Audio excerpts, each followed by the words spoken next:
ఆదిత్య గారు,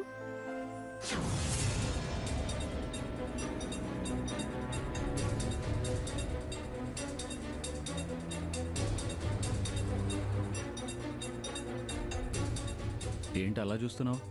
మీరేమైనా గుడికి వెళ్ళారా? లేదే, ఎందుకలా అడిగావు?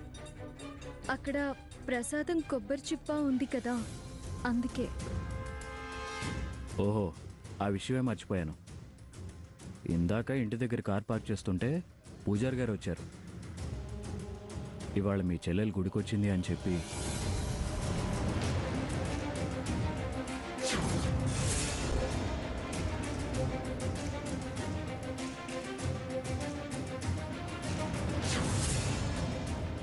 అలా స్వామివారికి శాంతి హోమం చేయించి ప్రసాదం తీసుకోకుండానే ఇంటికి వచ్చేసిందంట.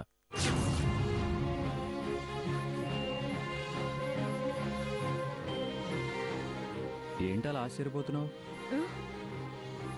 ఆహా, ఆశ్చర్యం ఏం లేదండి.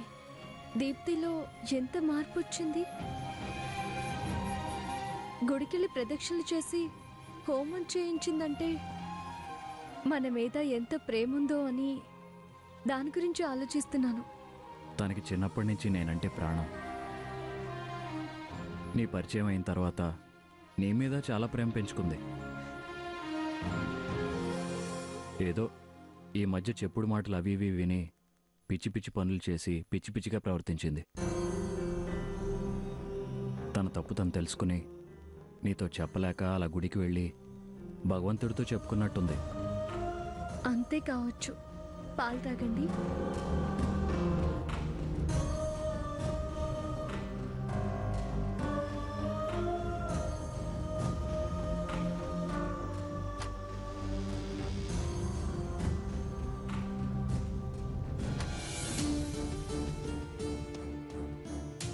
తనే స్వయంగా చేయకూడని పని చేయడం నేను కళ్ళారా చూశాను.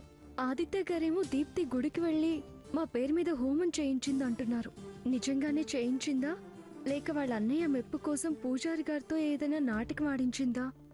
ఇందాక కూడా నాతో కోపంగానే మాట్లాడింది. పొద్దున అలా గుడికి వెళ్లి ప్రదక్షిణలు చేసిందంటున్నారు. ఇలా రెండు విధాలుగా ప్రవర్తించడం వెనుక ఏదో ఉంది. ఏదన్నా తను నాతో చెప్పలేక సతమతమవుతుందా? తను వంటలో బల్లిని కలపడానికి ముందే గుళ్ళో హోమం చేయించింది. తర్వాత నేను నిలదీసినప్పుడు ఎందుకు తిరిగి సమాధానం చెప్పింది? ఏమీ అర్థం కావడం లేదు.